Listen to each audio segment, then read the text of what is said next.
21 मई से हजारीबाग के कंडावेर के खावा नदी में एकाएक आए पानी के कारण बहकर अवैध कोयले के पुरानी खदान में चले गए 3 मजदूरों का अब तक रेस्क्यू नहीं हो पाया है। शुरू में जिला प्रशासन और एनटीपीसी के लोग रेस्क्यू ऑपरेशन चला रहे थे, लेकिन 24 घंटे से एनडीआरएफ की टीम भी वहां पर रेस्क्यू ऑपरेशन चला रही है, लेकिन अब तक उनके हाथ सफलता नहीं लगी।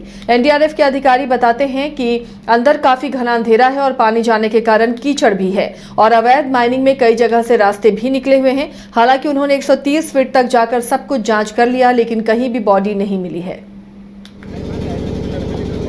देखिए, न्यूज़ 22 स्कोप की टीम एक बार फिर से ग्राउंड जीरो पर रिपोर्टिंग करने पहुंची है। यह वही क्षेत्र है हजारीबाग का केरेडारी प्रखंड का कंडावेर गांव, और यह जो नदी है, इसी नदी के बगल में स्थित अवैध माइनिंग, जो यहाँ के स्थानीय लोग बताते हैं कि पुराना माइनिंग था, जिसमें बगल के गाँव से मजदूरी करके लौट रहे 3 लोग की जल समाधि हो गई है। दरअसल तीनों लोग बगल के गांव से बीते बुधवार को काम करके लौट रहे थे, ऐसा यहाँ के लोग बताते हैं। यहाँ कैंचला अधिकारी बताते हैं कि इस दौरान तेज बारिश के बाद नदी पार करने के दौरान वे इस धार में बह गए और उसके बाद अवैध माइनिंग के खो में समा गए। हालांकि इसके बाद यहाँ पर एनटीपीसी के सहयोग से रेस्क्यू ऑपरेशन चलाया गया, लेकिन सफलता नहीं मिलने के बाद हम चाहेंगे उधर दिखाया जाए। एनडीआरएफ को भी यहाँ बुलाया गया है और एनडीआरएफ की टीम भी यहाँ मौजूद है, रेस्क्यू ऑपरेशन चला रही है।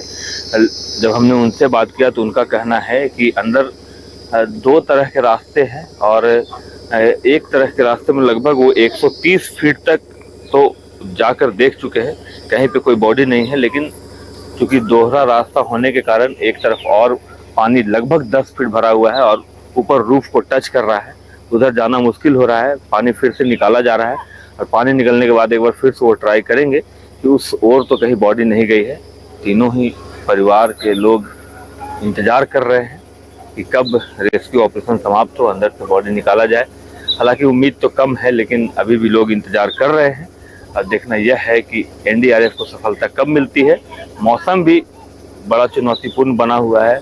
अगर भारी बारिश होती है फिर से, जिस प्रकार से मौसम विभाग का अलर्ट है, तो फिर से यहाँ पर रेस्क्यू करना काफ़ी कठिन हो जाएगा। फिलहाल आप सुनिए यहाँ के स्थानीय और परिजन, जिनके लोग इसमें जल समाधि हो गई है जिनकी, और एनडीआरएफ के अधिकारी इस पूरे मामले पर क्या कुछ बता रहे हैं। बुधवार शाम का घटना है। प्रमोद साहब मेरे बड़े भैया हैं और नौशाद आलम है, वो मेरा बाजू उनका घर है और वो भी मेरा भाई है। और एक उमेश है, वो भी मेरा भाई है, उनका पिछवस्ती में घर है। और एक और था, जिन लोग मजदूरी करने के लिए गए थे, घर आने के क्रम में नदी नहीं समझ पाया और बहा गया, बच गए। उन्होंने देखा और कुछ चरवाहे लोग देखा कि बहते हुए खेते में खाई में चले गए। प्रशासन लगातार कार्रवाई कर रही है, संतुष्ट हैं एनडीआरएफ आई? जी संतुष्ट हैं, बहुत उन लोग सहयोग कर रहे हैं। आज कितना दिन हो गया? आज लगभग 4था या 5वां दिन है। 5 दिन हो गया।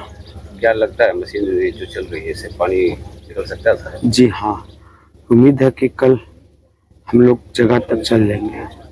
ये आप सभी को पता है कि बुधवार को शाम में अचानक बारिश होने के कारण 3 लोग एक पुराना माइंस था उसी में संभवतः चले गए हैं, जैसा कि ग्रामीण लोग बता रहे हैं। हम लोग लगातार प्रयासरत हैं। कल सुबह से एनडीआरएफ की टीम रांची से आकर के लगातार प्रयास कर रही है, अटेम्प्ट भी ले रही है, अंदर जा करके देख रही है, लेकिन पानी माइंस के अंदर बहुत है, वो जब तक नहीं निकलता है तब तक मुश्किल है निकालना। फिर भी लगातार 4-5 मोटर जो है हमारा पानी निकालने का काम जारी है। उम्मीद है कि हम लोग जो बॉडी अंदर गई है उसको निकालने में जल्द सफल हो जाएंगे। सर, ये माइंस क्या बंद पड़ा हुआ था, कभी गुजरिंग हुआ इसमें या नहीं? इसके बारे में बहुत जानकारी नहीं है मुझे, क्योंकि जंगल के भीतर में है। जैसा कि ग्रामीण लोग बता रहे हैं, बहुत पहले हम लोग यहाँ से कोयला वगैरह निकाला करते थे नदी के किनारे, वर्तमान में बंद ही था। लेकिन जो अचानक बारिश हुई उसी में लोग, कुछ मजदूर लोग इधर आए थे, उसी में अंदर चले गए हैं संभवतः, लेकिन अभी तक बॉडी निकला नहीं है। ये हम लोग के लिए दुखद है। प्रयासरत हैं कि एनडीआरएफ के सहयोग से हम लोग इसको जल्द निकाल लें। अभी तो पानी सूख गया है, हमको लगता है कि 70% पानी सूख गया, 30% बचा हुआ है, वो भी शाम तक आना तो कल सुबह तक सूख जाएगा। एनडीआरएफ की टीम आए हुए हैं और यहाँ सब लोग उपस्थित हैं। देखिए हमारी 9 एनडीआरएफ बीटा पटना से मुझे निर्देश मिला रांची आरआरसी रांची को कि माइन डिजास्टर से रिलेटेड एक इंसिडेंट हुआ है जिसमें 3 लोग ट्रैप हो गए हैं। तो ये माइन इमरजेंसी में 3 विक्टिम के ट्रैप होने की सूचना मिली, तो हमारी टीम कल सुबह मॉर्निंग में यहाँ पहुँची है। उसके बाद जैसे हम लोग घटनास्थल पर पहुँचे तो आने के बाद हमने ये देखा कि ये माइन जो है बिल्कुल पानी से भरा हुआ था और इसमें एक्सेस काफ़ी मुश्किल हो रहा था। इसके बावजूद हमारी टीम ने जो हमारे पास बेस्ट इक्विपमेंट है अप्लाई किया और कल लगभग हम लोगों ने 50-60 फीट तक अप्रोच बनाया था और 50-60 फीट तक कहीं कोई अंडर वाटर या फिर वाटर के ऊपर भी किसी भी तरह का बॉडी फ्लॉट नहीं कर रहा था। इसके बाद आगे जाना काफ़ी मुश्किल हो रहा था। फिर आज सुबह जैसे हमारी टीम आई तो हमने फिर आगे तक एक्सेस बनाया और लगभग 130 फीट प्लस लोग अप्रोच बनाकर देखे तो कहीं भी अंडर वाटर या फिर पानी के ऊपर किसी तरह का बॉडी फ्लॉट करते हुए नहीं मिला है। अगर दूसरे डायरेक्शन की बात करें, जैसे अंदर जाने पर 2 डायरेक्शन में ये चला गया है, तो दूसरे डायरेक्शन में काफ़ी पानी भरा हुआ है और इतना ही भरा हुआ है कि रूफ तक टच है। तो एसएस बनाने में थोड़ी सी परेशानी हो रही है। थोड़ा सा वाटर लेवल जैसे कम होता है वैसे हम आगे अभी फिर दोबारा एसएस बनाएंगे और हमारी टीम अपने बेस्ट एफर्ट लगा रही जितनी जल्दी हम किसी अच्छे रिजल्ट पर आएँ। तो सुना आपने क्या कुछ यहाँ के स्थानीय लोगों ने बताया। ग्राउंड जीरो पर रिपोर्टिंग के दौरान हमने पाया कि पिछली बार जब यहाँ पहुँचे थे तो यहाँ पर भी एक ऐसे ही पुराना अवैध माइनिंग का खो था जिसे अभी डोजरिंग करके बंद किया गया है। हालांकि सवाल यह खड़ा होता है कि ऐसे माइंस को अस्थायी तौर पर डोजरिंग करके क्यों नहीं भरा जा रहा है। और आपको एक और जानकारी दे दूं, यहाँ पर जो ये अवैध माइनिंग का पुराना खो है एनटीपीसी को अधिग्रहित हो चुका है। एनटीपीसी का अधिग्रहित क्षेत्र है। यहाँ पे एनटीपीसी का पिलर भी है जिस पर अधिग्रहण का इंडिकेशन मारा हुआ है।